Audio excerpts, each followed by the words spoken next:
Ahí está. Ya. Lo que ustedes tienen a la vista es el texto del canto 10º del infierno.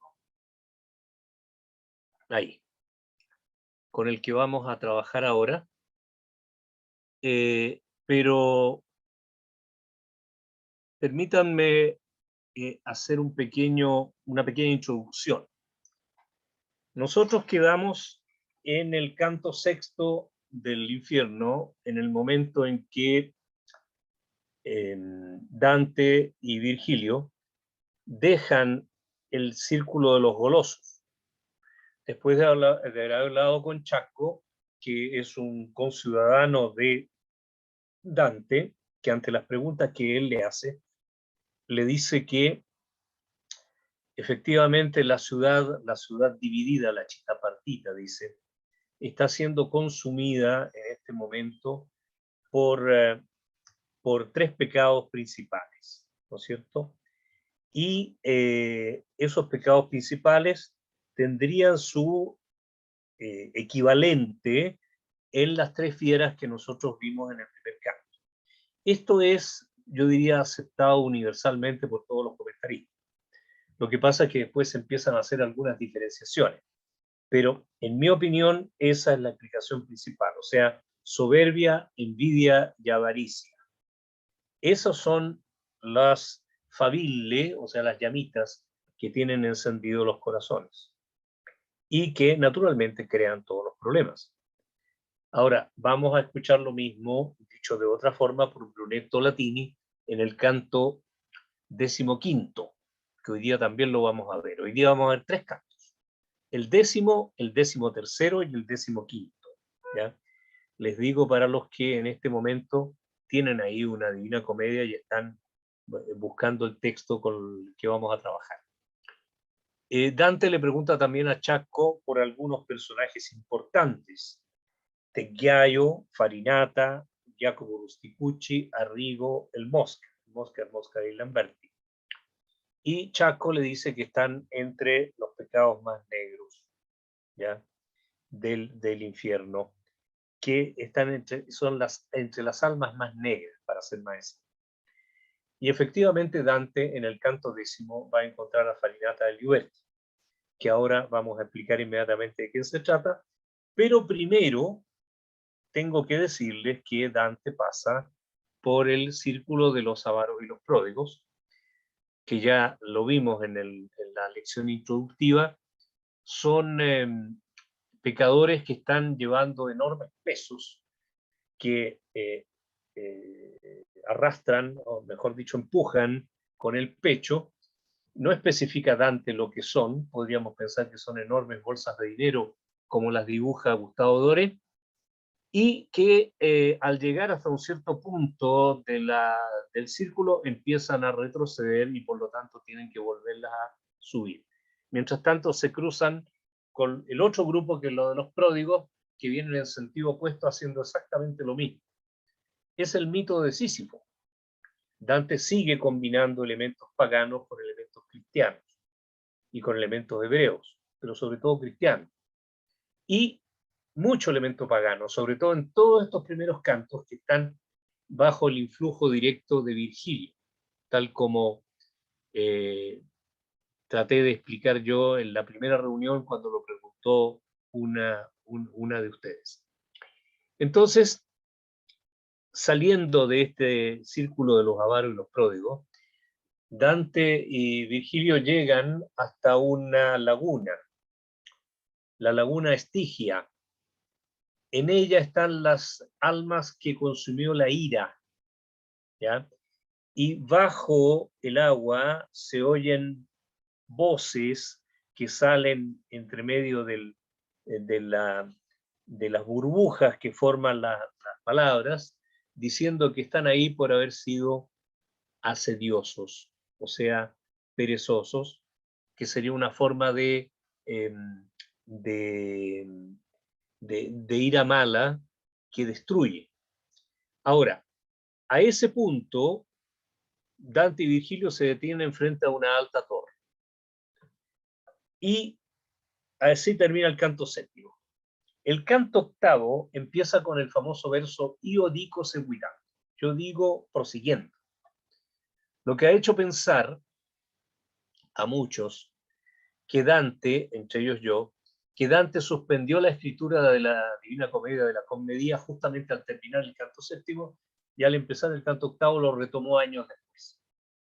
Hay muchos que se han opuesto a esta situación porque como el que la registró fue Giovanni Boccaccio, diciendo que efectivamente los 7 primeros cantos quedaron en Firenze cuando Dante partió al exilio y que los habría recuperado un amigo de él, el poeta Dino Frescobaldi, que lo hizo llegar al señor de Malaspina en la Lunigiana cuando estaba allá Dante, años más tarde. Bueno, esto tiene un sentido que da para mucho. Yo voy a pasar un aviso inmediatamente. La Universidad Nacional Autónoma de México organizó una lectura Dantis que va a durar todo el año. Me solicitaron intervenir y yo podía escoger el tema. Y el tema que escogí fue justamente el canto octavo, porque considero que está muy clara la separación de los dos tiempos de composición y además que el episodio con que concluye el canto séptimo no continúa en realidad en el canto octavo, sino que continuaría mucho más adelante, que ahí hay un inserto que yo he llamado un escolio narrativo, que complementa un espacio de relato que no existía originalmente, digamos, en la mente de Dante, hasta que él retomó el tema. Por eso no voy a seguir con eso, porque si no, me tomaría el resto de nuestra conversación de hoy día. Sin embargo, lo que sí les quiero decir es que ahí se produce una situación completamente inesperada y diferente. Cuando llegan a la alta torre, Dante dice que mucho antes de llegar a la alta torre, vieron una llamita al otro lado de la laguna y que desde la torre donde estaban apareció otra llamita como respondiendo. Esto significa que se están lanzando mensajes de un lugar a otro, como se hacía entre los castillos medievales. Y efectivamente, por las ondas, por las sucias ondas de la Estigia, viene un galeotto, dice Dante, es decir, un remador que viene gritando, ahora te alcanzo, alma malvada. Es Flegias, otro personaje mitológico, que traslada a Dante con Virgilio hasta el otro lado de la laguna Estigia, y en el medio aparece otro personaje que es Filippo Argenti, un iracundo que trata de dar vuelta el bote, porque es un florentino que tuvo que ver precisamente con el exilio de Dante. Esta sería otra confirmación de que este canto fue escrito después del exilio, por razones obvias. Pero al otro lado hay una ciudad, que es la ciudad de Ditis. Ditis es el nombre que en el infierno pagano se le da al rey del infierno, ese que los griegos, los romanos van a llamar Plutón también. Y no confundir con Pluto, que es el dios de las riquezas. Entonces, al llegar hasta esta ciudad, ven miles de diablos que están sobre las torres y sobre las murallas y cierran la puerta. No pueden entrar, están obligados a volver atrás, no quieren que Dante se percatan de que es una persona que está viva, no quieren por ningún motivo que entre a la ciudad y por lo tanto, ¿qué es lo que dice Virgilio? Que no se preocupe Virgilio, Dante, porque va a llegar alguien que los va a ayudar. Y efectivamente, en ese momento, las furias infernales, las erinias, están arriba de la muralla y amenazan con que van a traer a Medusa para transformar a Dante en piedra. Pero en ese instante se siente un rumor por las olas sucias de la Estigia y aparece un mensajero celeste, un meso di Dio, un meso celeste. No especifica más Dante, pero podemos imaginar que es un ángel, y él abre la puerta reprochando a los diablos su actitud. ¿ya? Creo que les mostré el otro día un libro que se llama Citar Dante, en el cual yo participé y juntaron, digamos, a 100 dantólogos de todo el mundo y me pidieron que yo colaborara. Y yo escribí precisamente acerca de ese episodio. ¿Y por qué? Porque evidentemente ahí hay toda una alegoría.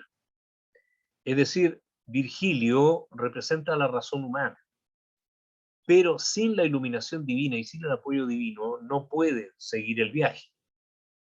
Al entrar a la ciudad de Editis, entonces Virgilio explica a Dante que en este lugar,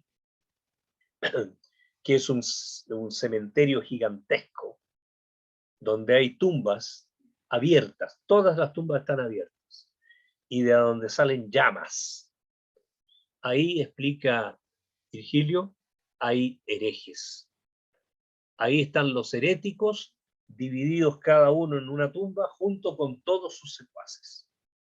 Y también agrega, esto lo va a agregar al comienzo del siguiente canto, que están también presentes los seguidores de Epicuro, ¿ya?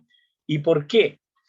Bueno, por la simple razón de que Epicuro había señalado en sus escritos que Dante nunca leyó a Epicuro por razones obvias, está escrito en griego, pero pudo haber leído, a pesar que muchos dicen que no, a Lucrecio, que es el gran seguidor de Epicuro en la época romana, y que tiene su obra famosísima de Rerum Natura, o sea, de la naturaleza de las cosas, en la cual reinterpreta, recuerda los escritos de Epicuro.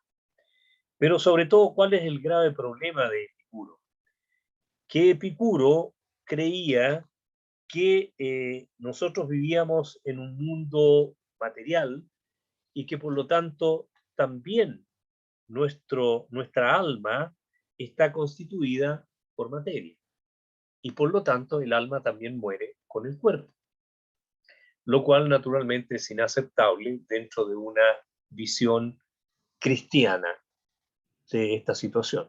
Y nótese que digo cristiana y no judeo-cristiana, porque ustedes recordarán que de las principales sectas que existían en el mundo hebreo, los fariseos creían en la resurrección del alma, pero los saduceos no.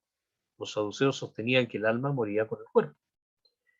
Ahora, el hecho de que Epicuro sostenga esta realidad es porque él se basa en otra serie de filósofos que son los atomistas, o sea, que piensan que todo el mundo material está formado por unas partículas ínfimas que no pueden dividirse y que por lo tanto, por eso se llaman átomos, porque no tienen división.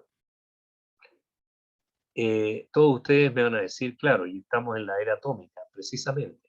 Imagínense ustedes todos los siglos que han tenido que pasar para llegar a la constatación científica de que esa intuición filosófica era absolutamente verdadera.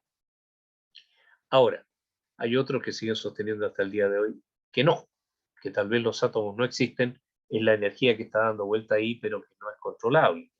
No será controlable, pero sí es posible hacer una bomba atómica, ¿no es cierto? Por lo tanto, es todo bastante discutible. A este respecto también yo tengo otro ensayo escrito hace muchos años, en el cual toco este problema y también el tema del epicureísmo en Firenze, puesto que había muchos pensadores, no solamente pensadores, también poetas, que sostenían la doctrina de Epicuro, pero no tanto por el tema del alma, cuanto por el tema de la moral epicúrea o epicurea, como ustedes prefieran. De hecho, Guido Cavalcanti, de quien vamos a hablar inmediatamente, era reconocido como un epicúreo. Boccaccio lo hace protagonista de uno de sus cuentos y dice claramente que es un epicúreo de fama. Pero ya que estamos en el tema, partamos con la lectura. Or se'n va per un secreto calde, tra il muro della terra e i martiri, lo mio maestro io dopo le spalle. O virtù somma che per l'empi giri mi volvi, cominciai. Come a te piace parlami e soddisfammi ai miei desideri. La gente che per gli sepolcri giace potrebbesi veder, già son levati tutti i coperchi e nessuna guardia face. O sea, ahora nos vamos por un secreto quiere decir estrecho, oscuro, callejón. Calle en este caso no significa calle, calle es vía, estrada, que va entre la muralla, el muro de la tierra y los martirios. Los martirios son naturalmente las tumbas llenas de fuego. Mi maestro y yo, que lo sigo tras sus espaldas. Oh virtud suma, le dice Dante a Virgilio, que me has llevado por estos jirones, por estas vueltas, por estas, digamos, por estos círculos, ya impíos. Si tú puedes, háblame y trata de satisfacer mis deseos. ¿Cuáles son los deseos? Dice, bueno, yo podría ver a la gente que está en estos sepulcros, pues ya hay algunos que están levantados, dice, y al parecer aquí no hay guardianes, ¿ya? Efectivamente, les recuerdo que en los anteriores círculos había guardianes. Estaba el cancerbero, estaba Minos, estaba el Pluto. En cambio aquí no hay nadie que vigile, no hay demonios tampoco. Los demonios están, se supone, en la ciudad, pero arriba de las torres. Entre paréntesis, esa es otra de las tantas cosas raras, porque Dante no habla más de estos diablos, a pesar que ellos se supone que viven en la ciudad. Explica entonces Virgilio que estas tumbas van a ser cerradas después de Josafat. ¿Qué es Josafat? Es el valle en el cual van a concurrir todos los muertos, ¿ya? El día del juicio final. Y van a volver con sus cuerpos desde Josafat, y aquí van a ser sepultados nuevamente, pero esta vez sí se van a cubrir las tumbas. E quelli a me tutti saranno serrati quando di Josafat qui torneranno coi corpi che là su hanno lasciati. Suo cimitero da questa parte hanno con Epicuro tutti i seguaci che l'anima col corpo morta fanno. Però a dimanda che mi facci, qui entro satisfatto sarà tosto, que al disio ancor que tú tachi. Es decir, pronto tú vas a tener la posibilidad de satisfacer tu deseo que no me has dicho todavía.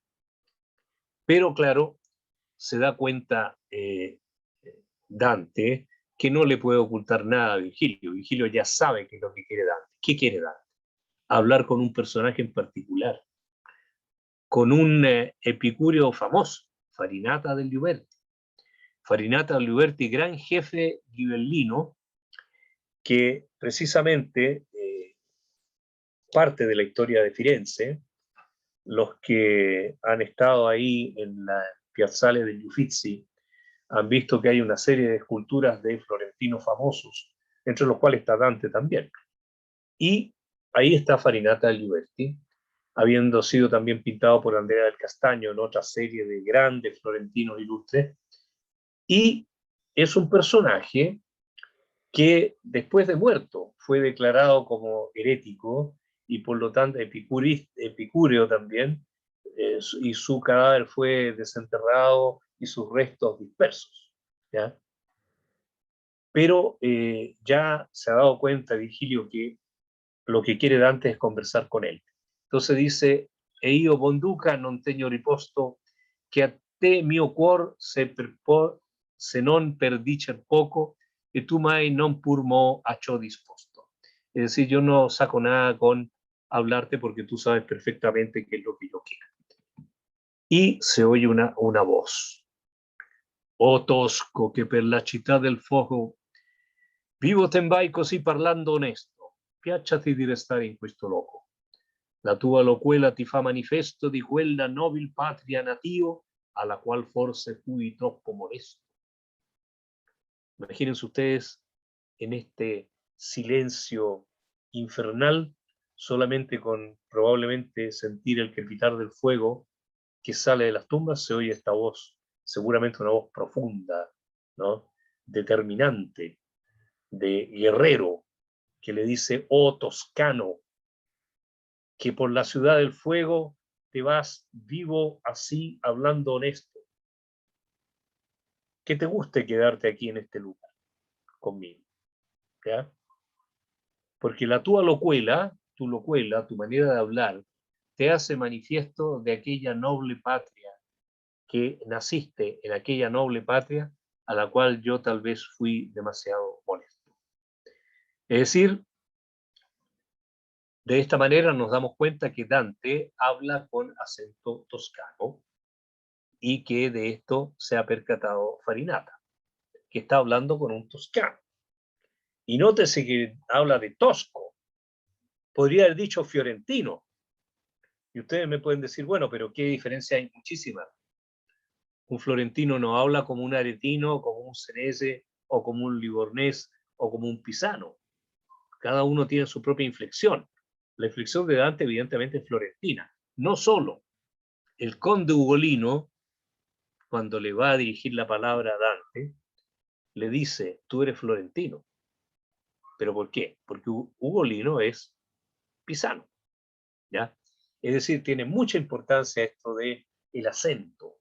Por el acento, Farinata se da cuenta que Dante es toscano.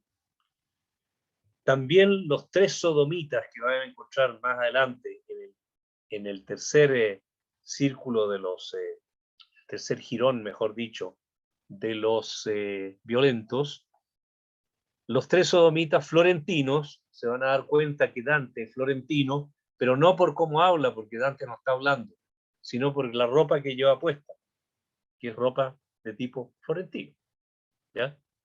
O sea, la indicación es muy clara. Los condenados, y después más tarde los que están en el purgatorio a mayor razón, porque ven la sombra de Dante, y por lo tanto ven que tiene un cuerpo real, pero aquí solamente por estas dos indicaciones, por el vestir y por su habla, se dan cuenta los condenados que están, no solamente una persona que está viva, porque al moverse mueve las piedras, por ejemplo, con los pies, sino que también que viene de allá, de la Toscana, de Firenze. A la cui forse fui troppo modesto, dice Farinata. ¿Por qué? Bueno, precisamente porque para muchos dejó un mal recuerdo por ser un político ghibellino en una ciudad que era prevalentemente güelfa, y en segundo lugar, porque también fue maltratado después de muerto. Subitamente questo suono uscì da una delle arche, però mi accostai, temendo un poco più al duca mio. Ed él mi disse: volgiti, che fai? Vedi là Farinata che si è dritto dalla cintola in su, tutto il vedrai. O sea, dice Dante que este sonido, esta voz salió de una de las arcas, y temeroso entonces se acercó al guía, a Virgilio, y este le dijo: pero date vuelta, ¿qué estás haciendo? Mira, ya está Farinata que se ha alzado y lo puedes ver desde la cintura hacia arriba. Io avea già il mio viso nel suo fitto ed egli ergea col petto con la fronte come avesse l'inferno a gran dispitto.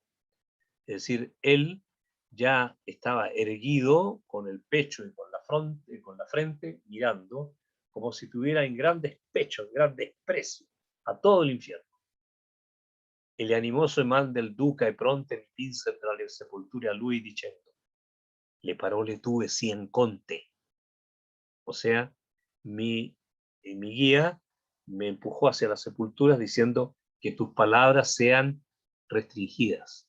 Es decir, con conte podemos entender dos cosas: que sea breve al hablar y que tenga cuidado con lo que dice. ¿Ya? Comido al pie de la sua tomba fui, guardóme un po' e poi quasi sdegnoso mi dimandò: chi fuorli maggior tui?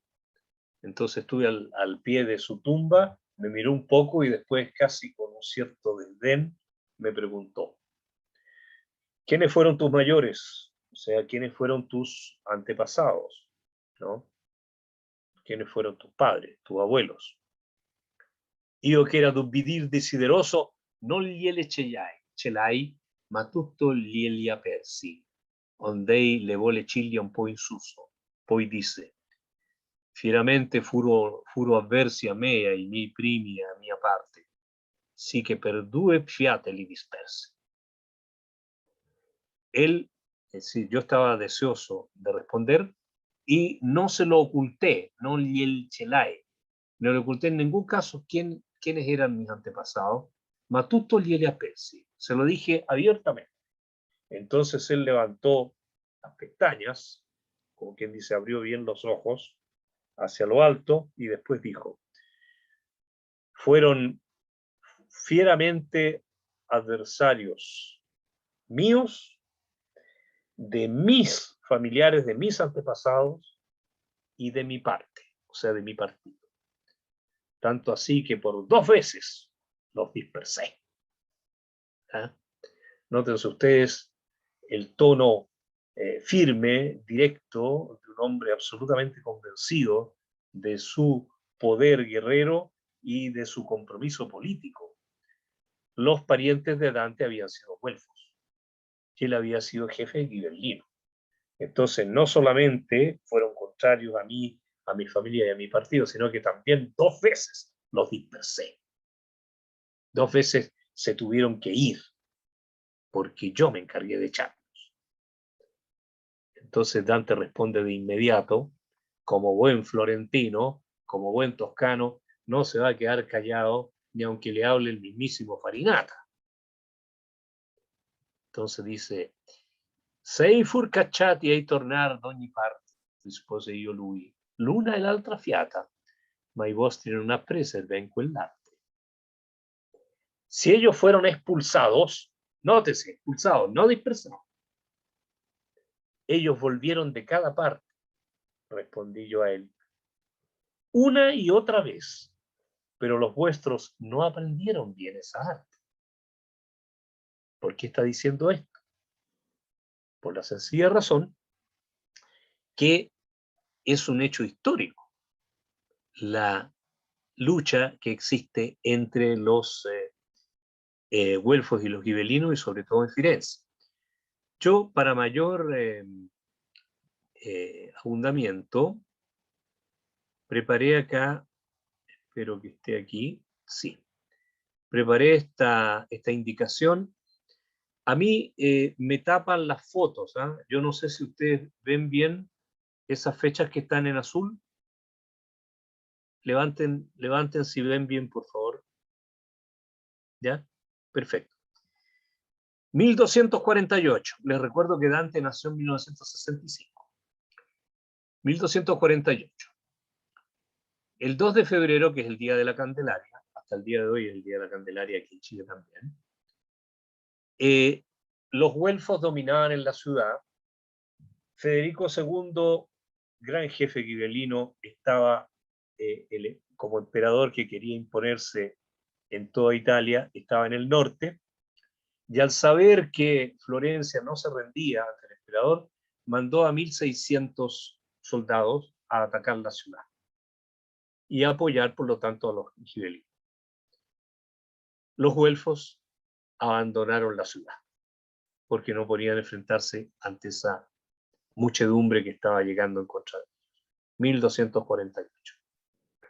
Pero Federico II murió. Y entonces el año 1251, poco después, el 8 de enero, los gibelinos fueron expulsados por los güelfos que volvieron a la ciudad. 1260, batalla de Montaperti. ¿Ya? 28 de marzo.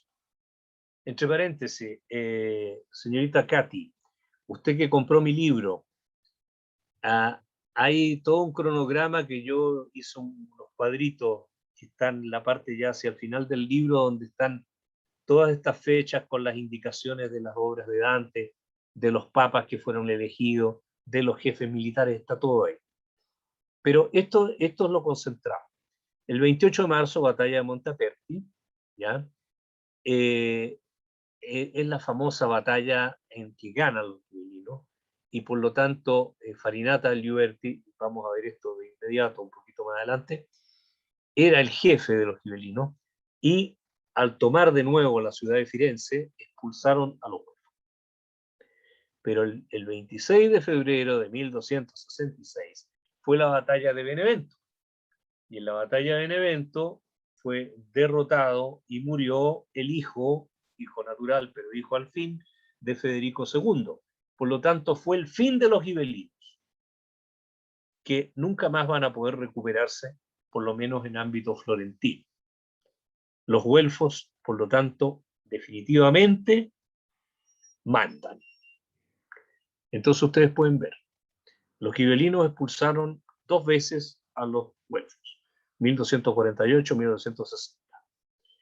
Y, a su vez, los güelfos expulsaron a los gibelinos 2 veces, 1255 y 1266. Y ahí está la explicación del por qué Dante dice que si ellos fueron, no los dispersaron, los expulsaron. Y si los expulsaron, ellos volvieron. ¿Ya? Ellos volvieron una y otra vez, pero en cambio los vuestros, los gibelinos, señor Farinata, no volvieron, no aprendieron ese arte, el arte de volver a la patria. En este momento se produce un silencio, como decir que Farinata no sabe qué responder, pero aparece otra figura de adentro del sepulcro. Allor surse a la vista scoperchiata un'ombra lungo questa, infino al mento, credo che s'era in ginocchie levata. D'intorno mi guardò come talento, avesse di veder salti da meco, e poi che il sospechar fu tutto spento, piangendo disse: se per questo cieco carcere vai per altezza d'ingegno, mio figlio ve, e perché non è teco? ¿Quién es el que está hablando? Cavalcante dei Cavalcanti, el padre de Guido Cavalcanti, el gran amigo de Dante. Gran amigo de Dante, con el cual se había producido una situación de separación. No se sabe exactamente si por razones políticas solamente, porque evidentemente había una razón política, sino que también por razones de poética. Ambos son seguidores del Dolce Stil Novo de Guido Guinizelli, pero después se plantean diferencias entre ellos. Se supone que también Cavalcanti era seguidor de Epicuro, tal como ya les expliqué, y por lo tanto el padre de Guido, Cavalcanti, padre de Guido Cavalcanti, está ahí con los otros epicúreos, ¿ya? Y se supone, dice, que esta sombra al parecer estaba de rodillas, porque apareció nada más que hasta el mentón, mientras que Farinata acabamos de ver que se veía de la cintura hacia arriba. Entonces miró en torno mío como si buscara a alguien, pero cuando vio que no había nadie que me acompañara, dijo llorando: si por esta ciega cárcel tú vas por altura de ingenio, ¿dónde está mi hijo? ¿Por qué no está contigo? ¿Qué es lo que piensa Cavalcanti? ¿Que Dante está haciendo este viaje por el infierno? Por su ingenio, por su altura de ingenio, que le ha permitido llegar hasta este punto. Cavalcanti, siendo un epicúreo, no se pone el tema que Dante está ahí por gracia divina, por apoyo, como sí nosotros los lectores sabemos, pero apoyo de la mismísima Virgen María, de Santa Lucía y de Beatrice. Él piensa que el que recorre el infierno vivo, como lo hizo Eneas en la Eneida, está por altura de ingenio, porque su ingenio le ha hecho posible hacer el viaje. Bueno, y mi Guido, mi hijo, ¿por qué no está contigo? Si él siempre estaba contigo en este tipo de cosas, ¿o él acaso no era merecedor de hacer este viaje? Y yo a él. E io a lui.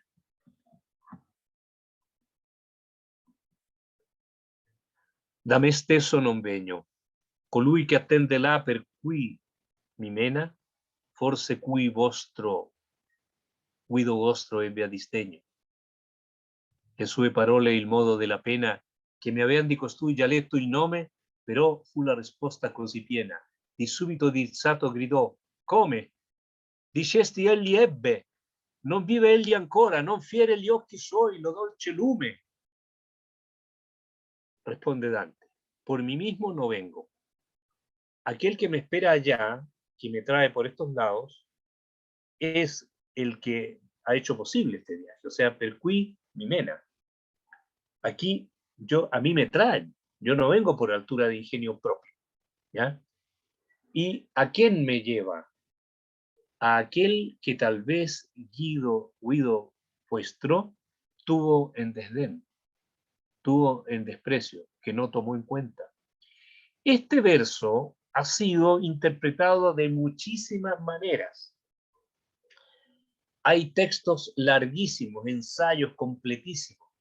Naturalmente, en mi edición de la Divina Comedia va a haber un resumen de todas estas posibilidades. Pero yo quiero concentrarme nada más que en las tres que más generalmente señalan. La primera, que con el QI, que incluso se puede poner hasta con mayúscula el QI, ese cuyo, que puede ser complemento directo o puede ser también sujeto, puede ser Virgilio, ¿ya? Que es el que me acompaña. O sea, él me acompaña, Virgilio me acompaña y tal vez vuestro Guido no lo tuvo muy en cuenta a él, a Virgilio. Segunda posibilidad, el cui significa a quién me llevan, y en este caso sería Beatrice. Y tal vez Guido tuvo en desdén a Beatrice, en el sentido que no creyó en la teología, o no creyó en la mujer que él amaba tanto. También no resulta mucho. Más bien yo creo, después de haber analizado esto muchísimas veces, que se refiere al mismísimo Jesucristo. Es decir, que al final, por su tendencia filosófica, llegó Guido a dejar de lado el mensaje cristiano y siguió toda esta otra doctrina materialista. Pero atención, que tuvo en desdén, que no tuvo en cuenta. Ese ebbe, en italiano, en toscano y en italiano actual, es un pretérito indefinido. En italiano se dice passato remoto, ¿ya? Y ese pretérito indefinido tiene un aspecto perfectivo, es decir, de algo que se realizó y se concluyó. Nosotros no tenemos, o sea, existe el aspecto también en castellano, porque es una herencia del latín, pero no le damos mayor valor como le dan otras lenguas, por ejemplo el portugués. Si en portugués yo utilizo el pretérito indefinido, me refiero a algo que se cumplió para siempre. Si yo en cambio utilizo el pretérito perfecto, que en italiano se llama passato próximo, o sea, yo he habido, ¿ya? Yo he visto, yo he amado, tiene un aspecto durativo, es decir, algo que sigue válido, ¿ya? Que ha tenido en desdén, si fuera eso, a abuto a disdeño, quiere decir que Guido todavía lo tiene en desdén, que todavía no lo toma en cuenta. Pero tuvo en desdén, tuvo en desprecio, quiere decir que ya no lo tiene más. ¿Ya? Y por lo tanto va a gritar Cavalcante, ¿cómo? Dijiste él tuvo, él ya no vive, está muerto, por eso ya no tuvo más. No hiere sus ojos la dulce luz, ¿Cuál es la dulce luz? La luz del sol. Sus palabras, había dicho Dante primero, sus palabras y el modo de la pena ya me habían de este leído el nombre. Pero su respuesta fue muy llena. Es decir, yo me di cuenta por la pena, el ser epicúreo, y por sus palabras, al hablarme de Guido, que era el padre de Guido el que me estaba hablando. Me di cuenta de eso. Pero su respuesta fue tan directa, tan inmediata, tan rápida que no le alcancé a contestar. No alcancé a agregar más. Y por eso es que el padre desesperado grita pensando que su hijo está muerto, el Yepre. Y va a pasar algo más terrible aún. Dice, quando s'accorse d'alcuna dimora che io facea dinanzi alla risposta, supin ricadde e più non parve ora. Entonces, cuando él se dio cuenta que yo alguna demora hacía ante la respuesta, él cayó hacia atrás, boca arriba, digamos, supino, y no apareció más fuera de la tumba. La desesperación total, porque en vista que Dante no responde, da por hecho que Guido está muerto. ¿Ya? Es un episodio dentro del episodio de Farinata. Pocos versos, pero como siempre lo consigue Dante, en poquísimos versos crea toda una historia, todo un episodio inolvidable. Y fíjense ustedes, ¿qué pasa con Farinata? Como decimos aquí en Chile, a Farinata lo dejaron callado.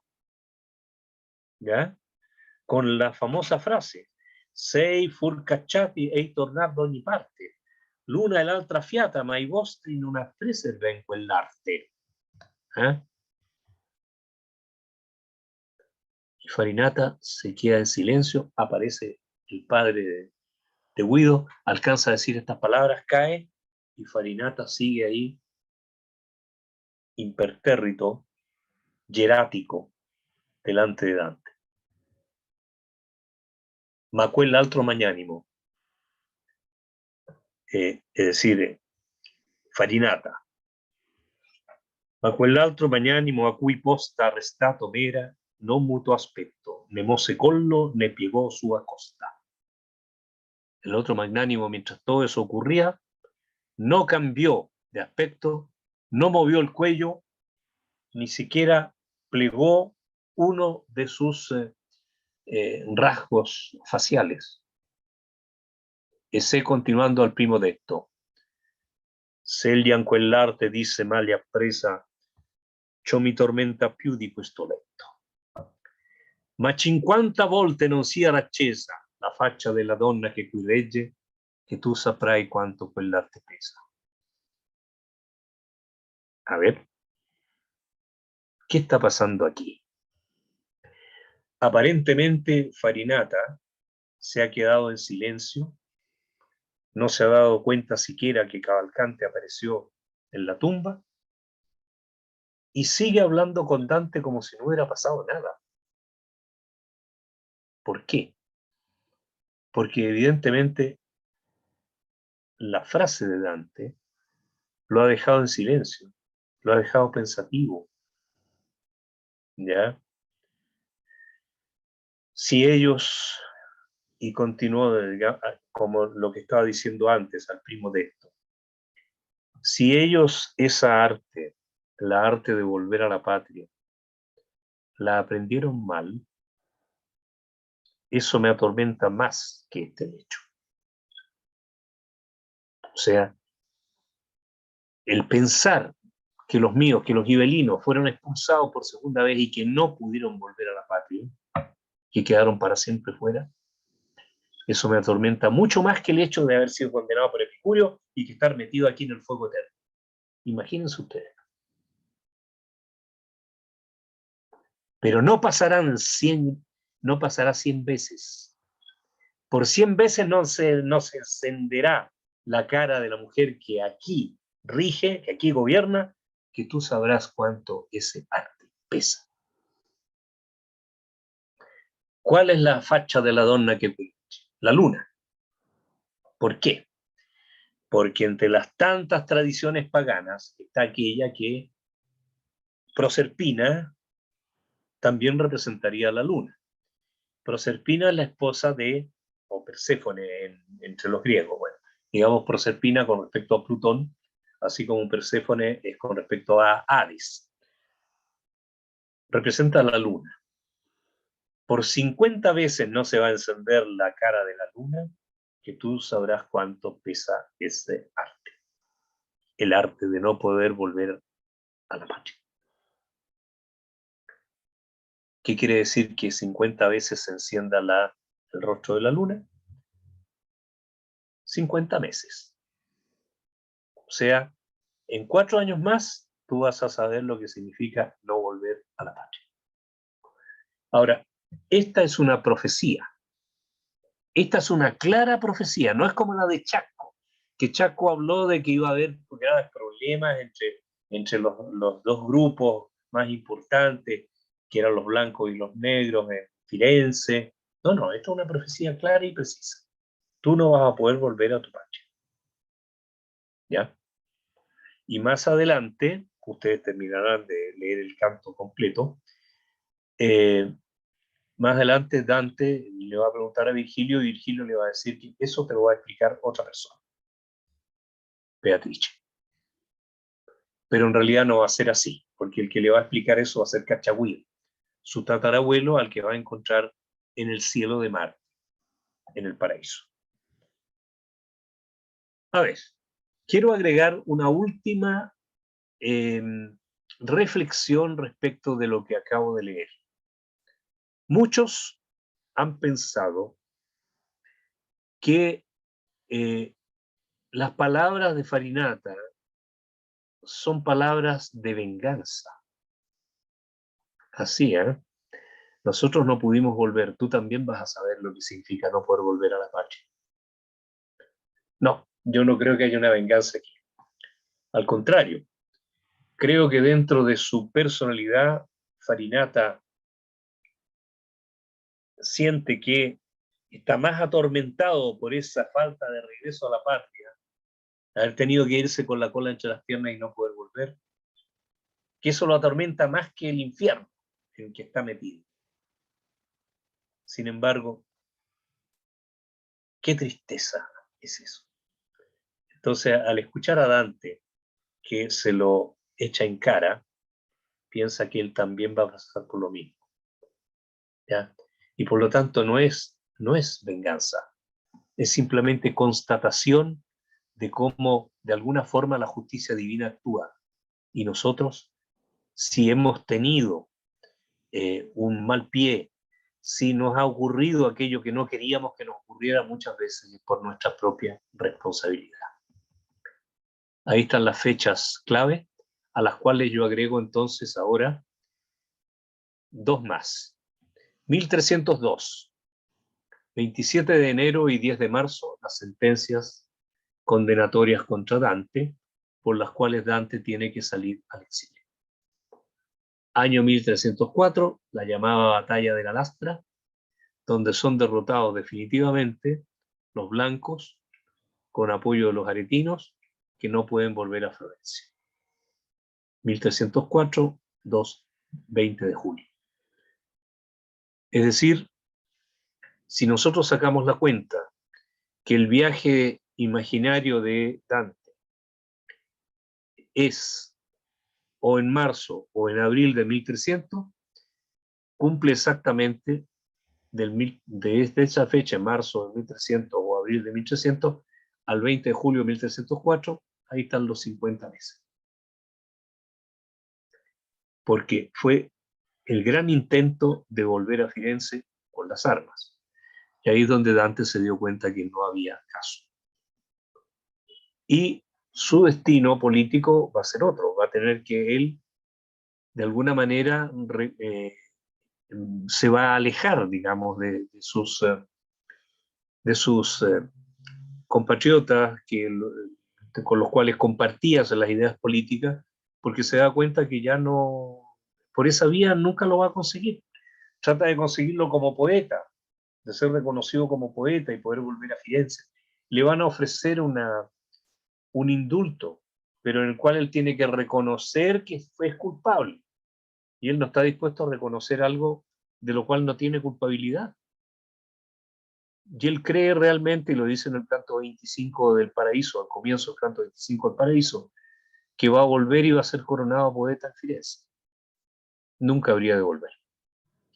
Y justamente Brunetto Latini, un poquito más adelante, le va a hacer referencia a esto, así como ya definitivamente se lo va a decir Cachagüí, que el peor dolor lo va a tener de parte de sus mismos partidarios, o sea, de sus mismos compañeros de partido.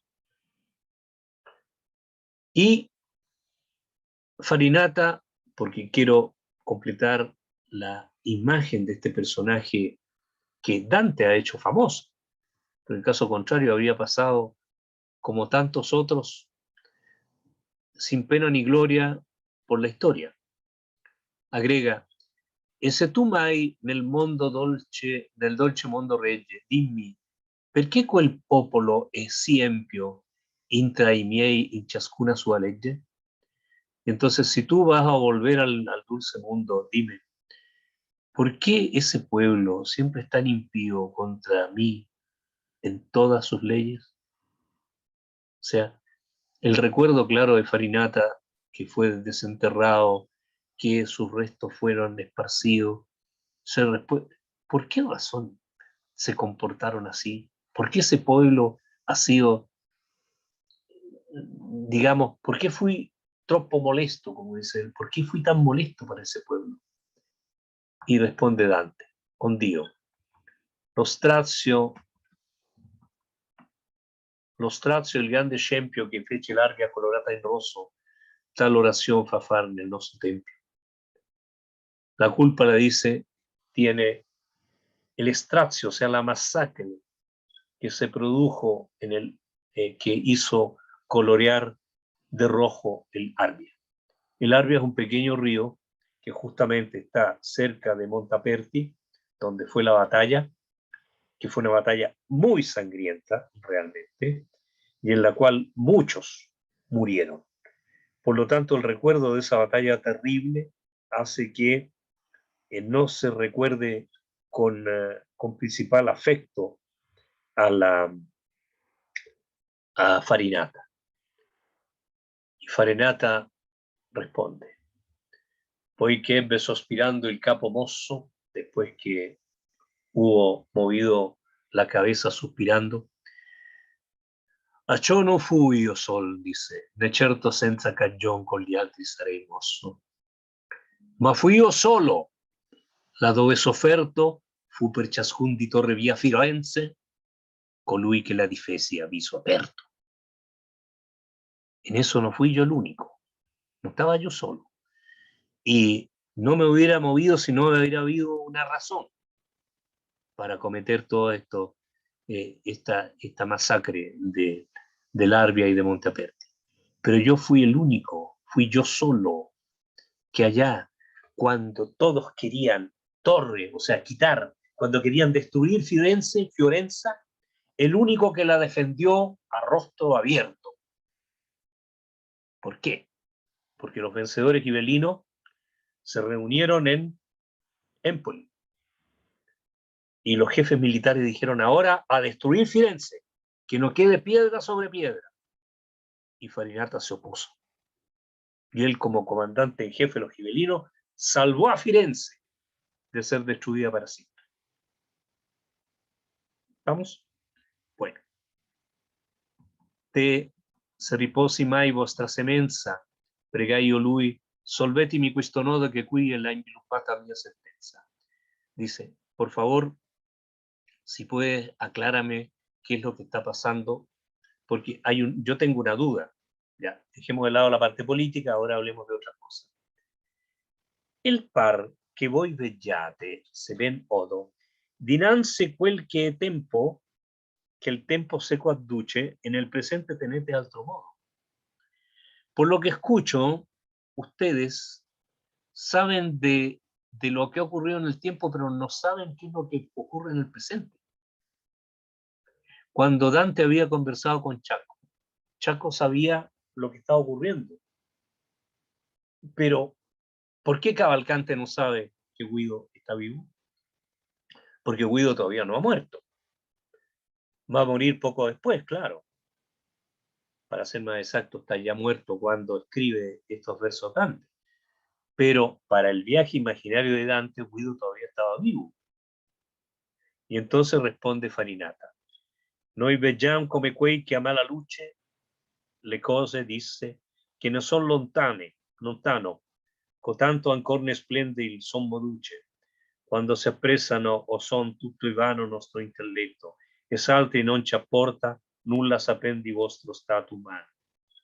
Però comprender poi che tutta morta sia nostra conoscenza, da quel punto che del futuro sia chiusa la porta. Voy a parafrasear estas palabras para ahorrar un poco de tiempo. Nosotros vemos como los que tienen mala luz, dice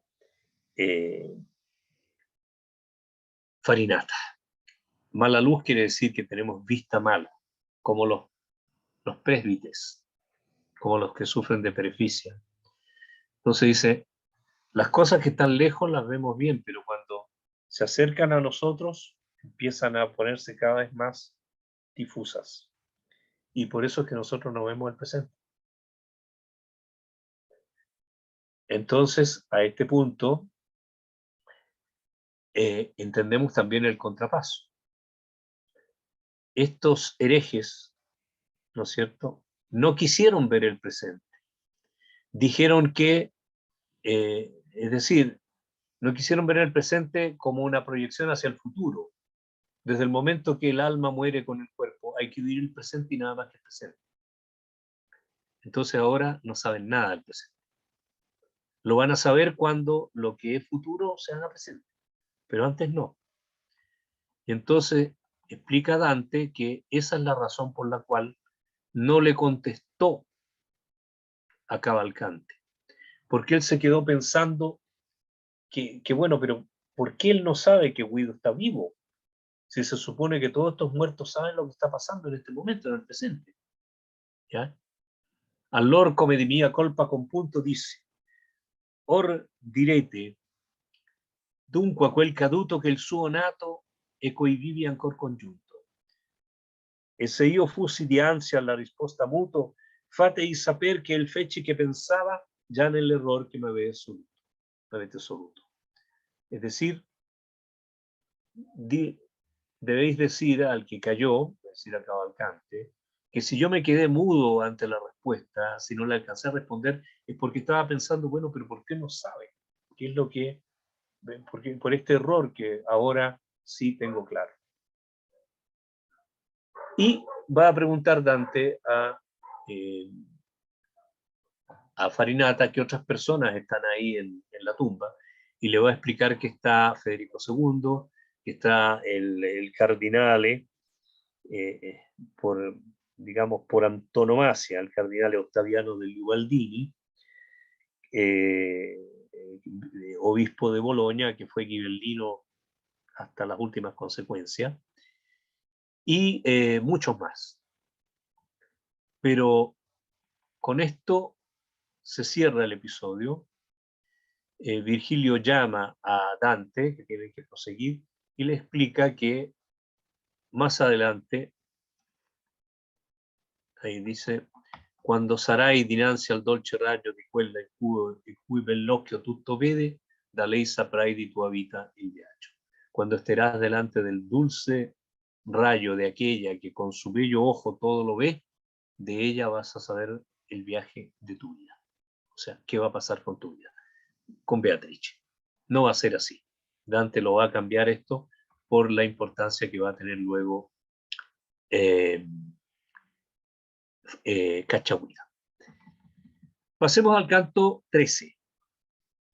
Mientras tanto, les digo muy brevemente qué es lo que ocurre cuando salen de la Città di Dite Dante con Virgilio. ellos llegan hasta un barranco que se ha producido por un terremoto. Ese es el terremoto que se produjo en el momento que murió el Cristo. Por lo tanto, tienen que bajar entre las diferentes piedras, pero al mismo tiempo se tienen que acostumbrar a una hediondez espantosa que viene desde el fondo del pozo del infierno. Y aprovecha Virgilio, como ya les expliqué en la primera reunión, para explicarle cómo está dividido el infierno. Ese es todo el canto undécimo. Y por esa razón, Dante sabe de ahí para adelante que van a entrar en el sector de los violentos. Los violentos están divididos en 3 jirones. El primero es un río de sangre hirviendo, donde están los violentos contra el prójimo. Es decir, ahí están los tiranos y los asesinos. Luego entran en un bosque muy extraño, ¿ya? Que es el que está descrito al comienzo del canto. El río Flegetón te lo pueden atravesar porque los lleva sobre la grupa el centauro Neso, ¿ya? Son los centauros los que están disparando sus flechas a los que están dentro del río para que no se salgan. Bueno, al darse cuenta que Dante está vivo, para atravesarlo es necesario que alguien lo haga, y por lo tanto lo hacen sobre la grupa del centauro Neso. Y entran, apenas los dejan eso, entran por un bosque. Non fronda verde, ma di color fosco, non rami schietti, ma nodosi involti, non pomi veran, ma stecchi con tosco. O sea, no había fronda verde, sino de un color oscuro, no había ramos abiertos, sino que nudosos y como envueltos. No había frutas, ¿no? Solamente pedazos de madera, así stecchi, o sea, astillas, ¿ya? Y por lo tanto, descubren además que ahí tienen sus nidos las arpías. Es un bosque extrañísimo este. Y por lo tanto, Virgilio le sugiere que corte una de las ramitas para ver qué ocurre. Pero quiero hacerles notar este verso que es famosísimo. Los italianos lo usan todos los días si es necesario. Credio que ei credette que io credesse. Yo creí que él creyó que yo creía. ¿Ya? ¿Por qué? Bueno, fuera de ser un verso bastante coloquial, un verso que induce también a confundirse. ¿Por qué está puesto este verso aquí? Porque Dante va a hablar ahora con un poeta de la época de Federico II, que es Pier delle Vigne, que eran estos poetas de la escuela siciliana que copiaban el estilo de los provenzales. Y los provenzales tenían este tipo de juego de palabras. Así que es un homenaje a Pier delle Vigne y un homenaje a los poetas de toda esa escuela. Dante toma un ramito, ¿no es cierto? Corta un ramito y el tronco de este árbol grita: ¿por qué? ¿Ya? ¿Por qué me destruyes? Y entonces agrega: ¿no tienes tú un espíritu de piedad acaso? Fuimos hombres y ahora somos, en cambio, arbustos. Tu mano debería ser más pía, a no ser que nosotros tuviéramos almas de serpientes.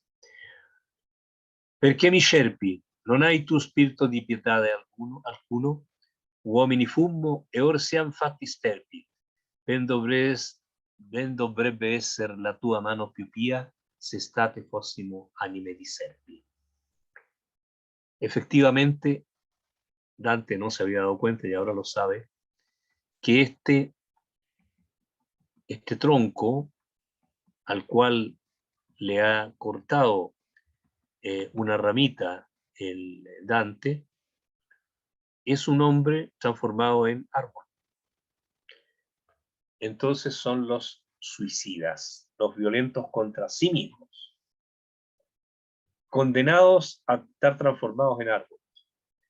Y lo explica el mismo personaje, que es Pierre de Ledigne, cuando dice que en el momento de morir los suicidas caen hasta donde Minos, y el juez Minos mueve la cola y los manda directamente a este bosque donde se transforman en árboles.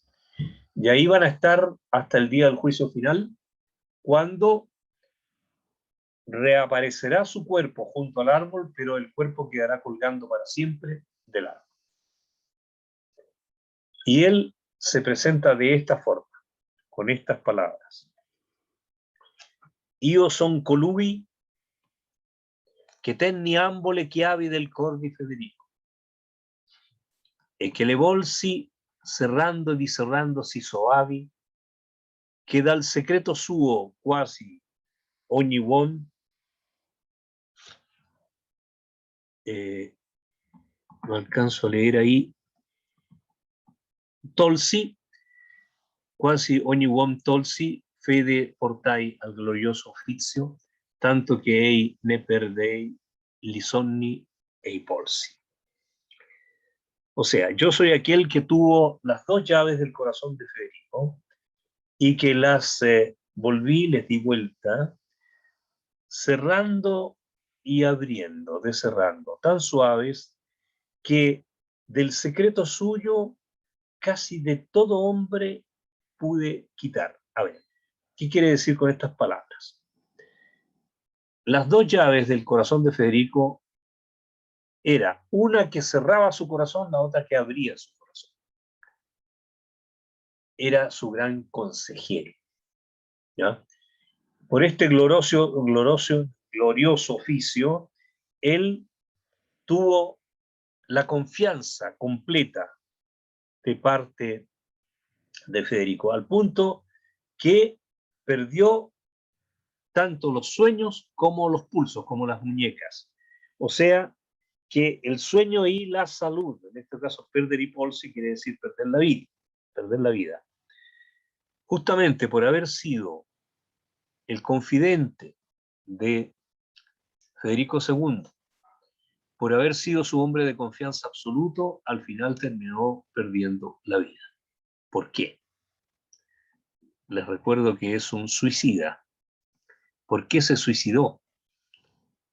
Porque la meretriz, que nunca da el auspicio de César, no quitó los ojos prostitutos serían, o sea, los ojos vendidos, muerte común y de las cortes vicio. Esto está bastante extraño, pero se explica por lo siguiente. Esta meretriz con ojos de prostituta, que se introdujo en las cortes, que se introdujo ante César, que llevó a la muerte común, inflamó contra mí los ánimos de todos. Y así hizo inflamar a Augusto. Augusto en este caso no es el emperador Augusto, es el emperador Federico II. Y los alegres honores se volvieron en tristes lutos. Infiamó contra me gli animi tutti, el infiammati infiammarsi Augusto, que ilieti honor tornaron in tristi lutti. ¿Quién es la meretrice? ¿Quién es la meretrice? La envidia. Fue la envidia la que llevó a los malos consejeros a convencer a Federico II que yo era un traidor, que yo había usado su confianza para obtener ventajas. L'animo mio per disdegnoso gusto credendo col morir fuggir disdegno, injusto fece me, contra me justo. Es decir, fue tal el dolor que me produjo, el que yo, que fui siempre un hombre serio, que tuvo la confianza del emperador, que jamás lo traicionó, que jamás preparó nada malo en contra de él, se dejó inducir por los envidiosos que lo convencieron que yo no era una persona fiel. Y por lo tanto preferí morir, ¿no? Huir de ese desdén, de ese desprecio, ¿cómo? Haciendo de mí, ¿no es cierto?, De lo injusto hice de mí contra mí justo. Fíjense cómo juega con las palabras, igual como vimos con el credeío que hay credece. Es decir, yo que era justo, me comporté de manera injusta contra mí. ¿Por qué? Porque me suicidé. Dante dice, por lo tanto, por las nuevas raíces de este madero, te juro que yo nunca rompí la fe de mi Señor, que fue tan digno de honor. Per le nove radici d'esto legno vi giuro che giammai non ruppi fede al mio Signor, che fu d'onor sì degno. E se di voi alcuno nel mondo riede, conforti la memoria mia, che giace ancor del colpo che invidia le diede. Y si alguno de vosotros, se refiere a Virgilio y a Dante, vuelve al mundo riede, el mundo riede, que conforte mi memoria, que yace todavía víctima del golpe que le dio la envidia. O sea, había evidentemente una tradición de crónica en el sentido que Pierre de Levigne había traicionado a Federico II y por esto Federico II lo encarceló. Aquí hay dos tradiciones. Hay una que dice que lo encerró en una mazmorra en un pequeño pueblo que se llama San Miniato, que está cerca de Pisa, y que Pierre de Levigne se habría suicidado golpeando la cabeza contra la muralla. Y otra tradición que dice que no, que en cambio fue decapitado en público en el sector de la Lunigiana. No sabemos exactamente cuál, pero evidentemente Dante está acogiendo el de la mazmorra, porque ahí es donde se justifica el suicidio. Ahora, en este personaje reconocemos también en parte al mismo Dante, porque Dante, por la envidia del resto, fue condenado como prevaricador y como, por lo tanto, traidor de la confianza de la República, de la comuna, mejor dicho, más que república, era una comuna, la de Firenze. Y, por lo tanto, el recuerdo triste, por un lado, del hombre que apriva e chiudeva, que, ¿no es cierto?, cerraba y diserraba el corazón de Federico, que está transformado ahora en este árbol suicida. Canto 15. Dante y Virgilio salen del bosque y ven un pequeño riachuelo, junto al cual está un vapor que sale de la, porque no es humo, parece humo pero no, es un vapor que sale de del mismo riachuelo y que va creando una especie de protección. Lo explica Virgilio que ese riachuelo viene de la isla de Creta, donde hay una escultura que está dividida: cabeza de oro, pecho de plata, brazos de bronce, piernas de hierro, que está llena de ranuras, con excepción de la parte de oro, de la cual caen lágrimas. Esas lágrimas después se vierten hacia la tierra, bajo tierra, y dan origen a los ríos infernales. El Aqueronte, que ya Dante lo atravesó misteriosamente, la Estigia, el Flegetonte, y ahora va a caer por un pozo gigantesco hasta el fondo de la tierra, transformándose en un lago helado, que ahí esa agua, esa sangre acuosa, se ha transformado ahora en hielo porque Lucifer, que es un monstruo gigantesco, al mover los brazos con sus alas, forma un viento que hiela el agua. ¿Ya? Y por ahí van caminando Virgilio y Dante, porque entran en una playa gigantesca donde cae una lluvia de fuego. ¿Ya? Y justamente porque el humo, dice acá, Orra Chen porta l'onde i duri margini, il fumo del ruscel che sopradduggia, sì che dal fuoco salva l'acqua e gli argini. Es decir, vamos por los duros márgenes, por las orillas del Ruchel, de este arroyuelo, ¿ya? Protegidos por el humo, no es humo, como les dije, es más bien vapor, que nos salva del fuego que está cayendo desde el cielo. Bajo esta lluvia de fuego se mueven figuras desnudas. Son los violentos contra tres diferentes rubros. Los violentos contra Dios, que son los blasfemos, están tirados boca abajo en la lluvia de fuego.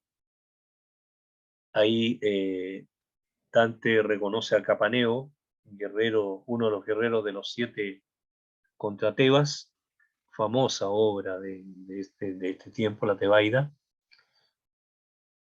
Luego vienen los violentos contra la naturaleza, que son los sodomitas, es decir, los homosexuales varones. Y finalmente están los violentos contra el arte, que son los usureros. Y justamente, como ya lo dije, pero lo voy a repetir, es más grave ser usurero que ser sodomita, y más grave ser sodomita que ser blasfemo. Porque el blasfemo ofende y es violento a Dios. El sodomita es violento contra la naturaleza, y la naturaleza es hija de Dios. Por lo tanto, se es violento contra la naturaleza y también contra Dios. Y finalmente los usureros son violentos contra el arte, porque no generan nada. Ellos especulan con el dinero. El arte es hija de la naturaleza. Por lo tanto, el que es violento contra el arte también es violento contra la naturaleza. Y el arte, desde el momento que la naturaleza es hija de Dios, es nieta de Dios. Estas palabras las dice Dante, no las estoy inventando yo. Por lo tanto, al final están los usureros, que son estos personajes que están sentados debajo de la lluvia de fuego, con una bolsa puesta aquí en el cuello, en la cual está el escudo que representa a la familia a la cual pertenecieron. Pero aquí en este canto 15, en el canto 16, Dante va a ver algunas personas conocidas, y en particular en este canto a su maestro Brunetto Latini. Avancemos. Esto es maravilloso. Ya era banda la selva rimosi tanto che io non avrei visto dov'era perché io indietro rivolto mi fossi quando incontrammo d'anime una schiera che venian lungo l'argine e ciascuna ci riguardava come suol di sera, guardare uno altro sotto nuova luna e si ver noi aguzzavan le ciglia come il vecchio Sartor fa nella cruna. Fíjense qué hermosa imagen de una penumbra, porque habíamos salido ya de la selva, ¿ya? Y la verdad es que yo no habría visto dónde estábamos, porque había esta penumbra con la lluvia de fuego, y nos encontramos con un grupo de almas que venían a lo largo del margen, de la orilla del riachuelo por el cual iban caminando. Y cada uno nos miraba como suele uno en la tarde mirar a otro bajo la nueva luna. O sea, cuando hay luna nueva y por lo tanto está solamente la luz de las estrellas, yo para mirar tengo que fijarme muy bien quiénes son las sombras que estoy viendo. Y agrega, del mismo modo cerraban los ojos, las pestañas, como el viejo sastre busca el ojo de la aguja. Es decir, cerrando los ojos, así como cierran los ojos uno para enhebrar una aguja, del mismo modo estas figuras cerraban los ojos para ver quién éramos nosotros y por qué estábamos ahí. Così adocchiato da cotal famiglia, fui conosciuto da uno che mi prese per lo lembo e gridò: «Qual maraviglia!».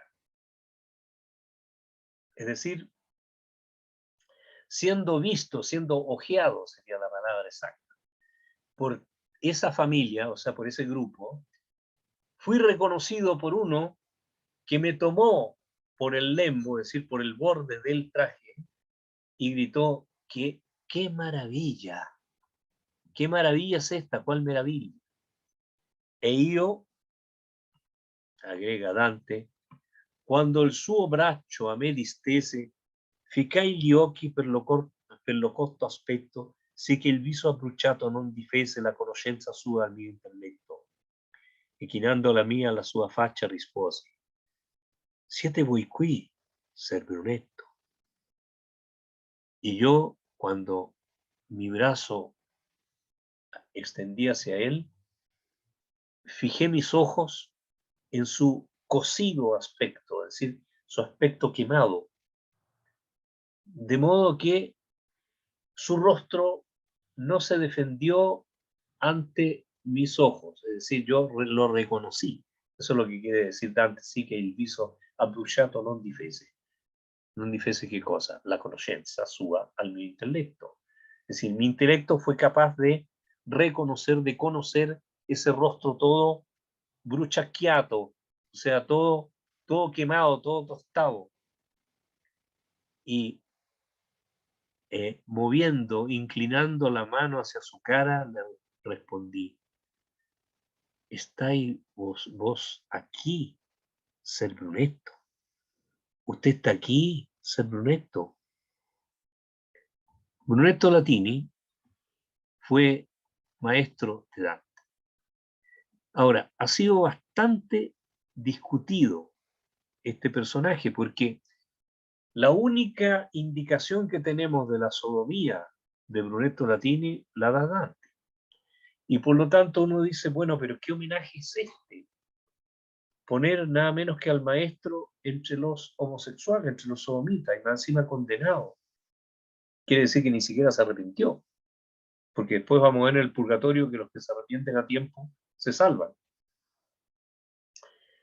Hay muchos que han querido decir que en realidad aquí no están solamente los sodomitas, sino que aquellos que no estuvieron de acuerdo con la importancia que tenía la naturaleza. Bueno, también una explicación, pero la encuentro muy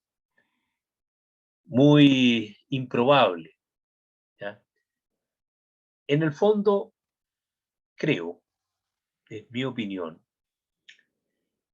lo que aquí se quiere decir es que Dante reconoce a su maestro, reconoce la importancia de su maestro, que no fue un maestro regular, sino que era una persona que, como se usaba en ese tiempo, dictaba clases a jóvenes, ¿ya? Hacía lo que ahora llamamos clases particulares, así como de alguna manera Aristóteles tenía su grupo de alumnos con los cuales daban vuelta en torno al templo y por eso se llamaban peripatéticos, o los que estaban en el jardín de Academio y por lo tanto eran los académicos que seguían a Platón.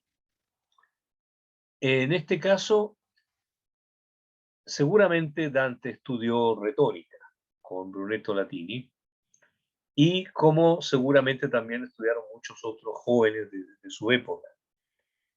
Simplemente acepta, digamos, esta situación Brunetto y la acepta también Dante. Muy su maestro habrá sido, ¿ya?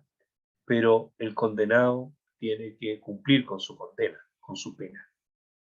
Aunque él sienta piedad por él, como la sintió por Francesca da Rimini, como la sintió por Chasco, tiene que aceptar también el hecho que la justicia divina actúa. Y por lo tanto es también un mensaje para aquellos que piensan que o que Dios no existe, que no hay castigo divino, o que lo que yo estoy haciendo no es pecado.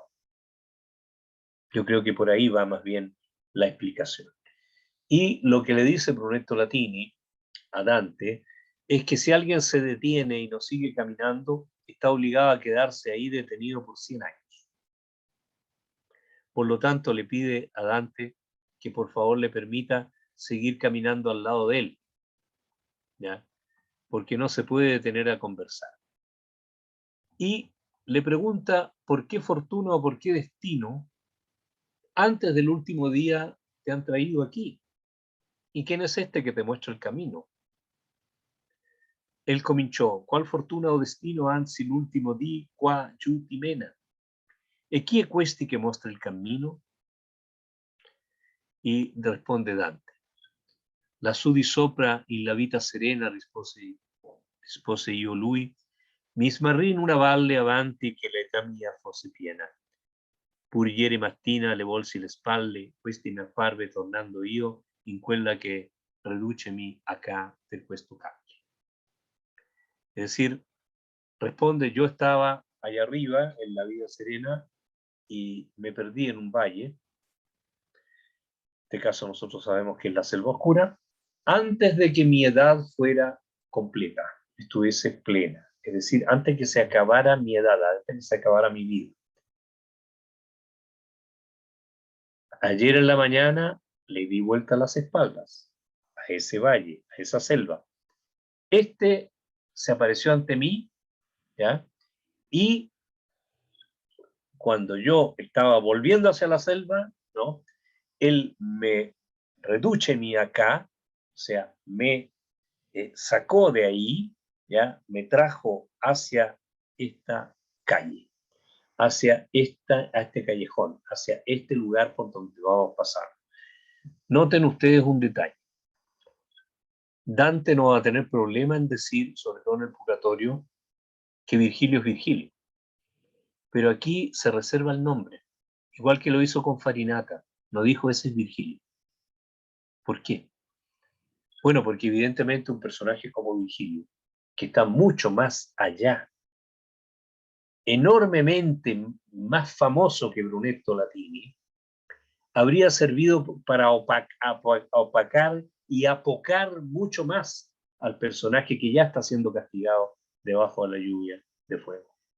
Y por eso le dice simplemente que es el que lo rescató.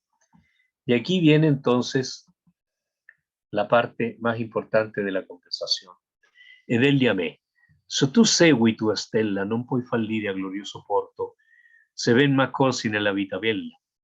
E se io non fossi sì per tempo morto, veggendo il cielo a te così benigno, dato te avrei all'opera conforto. Ma quello ingrato popolo maligno che discese di Fiesole ad Antico e tiene ancor del monte del Macigno, ti si farà per tuo ben far nemico. Ed ha ragion che tra li lazzi sorbi si disconvien fruttare al dolce fico. Vecchia fama nel mondo li chiama orbi, gente avara, invidiosa e superba. Dai lor costumi fa che tu ti formi.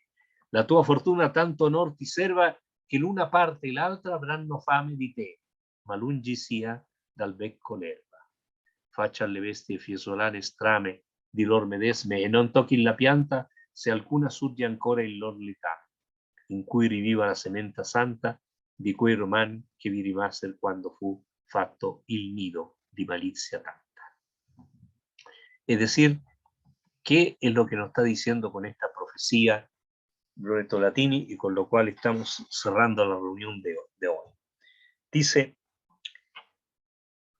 que él le dice a Dante, si tú sigues tu estrella, no puedes fracasar en llegar a un glorioso puerto.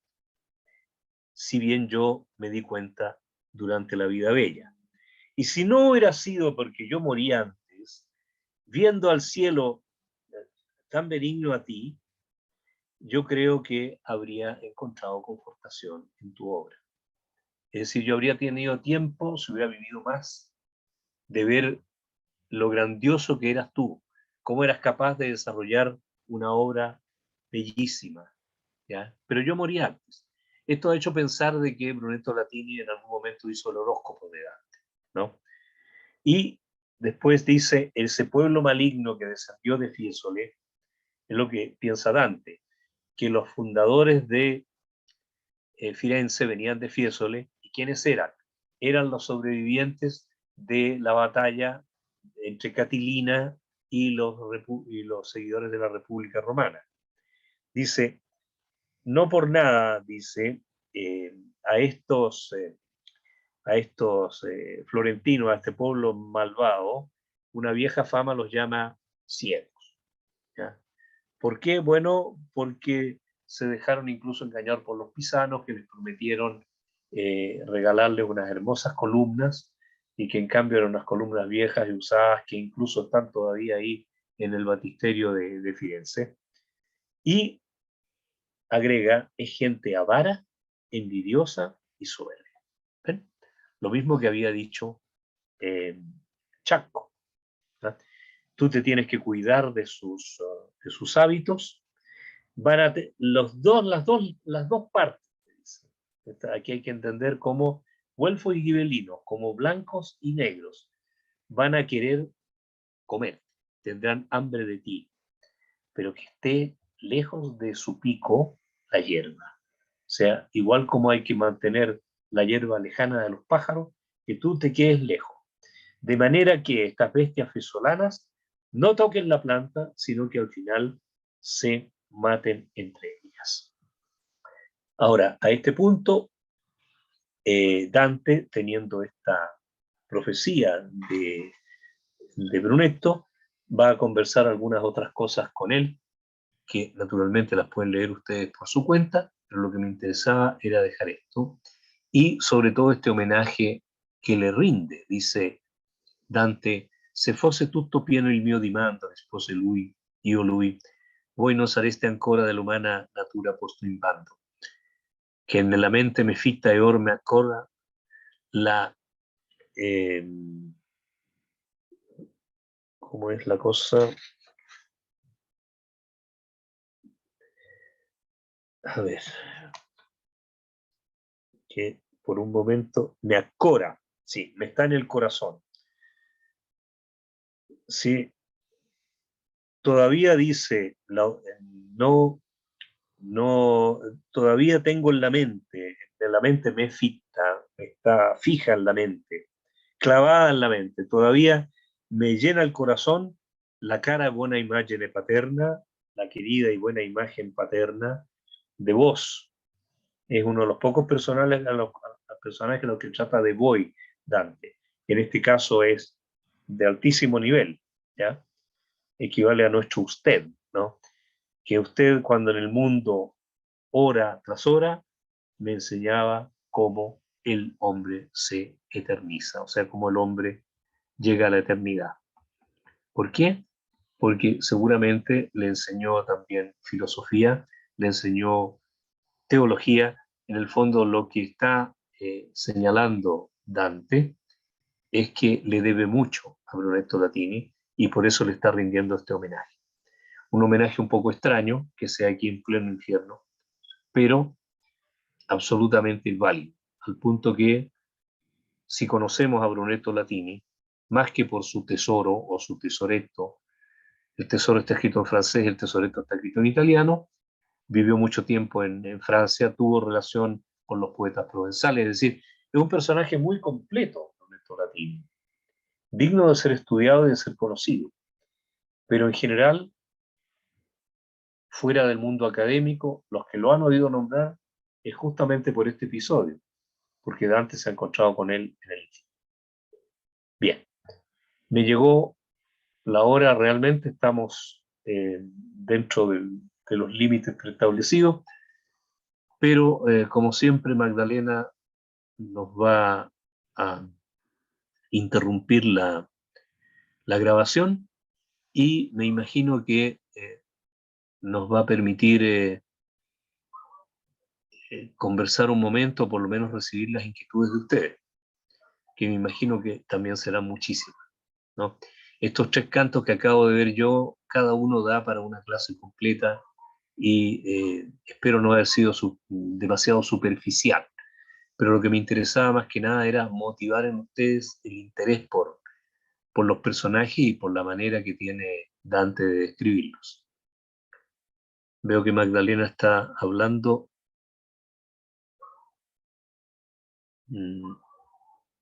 Tengo manera de comunicarme con ella. No sé si ustedes pueden, yo por lo menos voy a dejar de compartir el texto. Eso.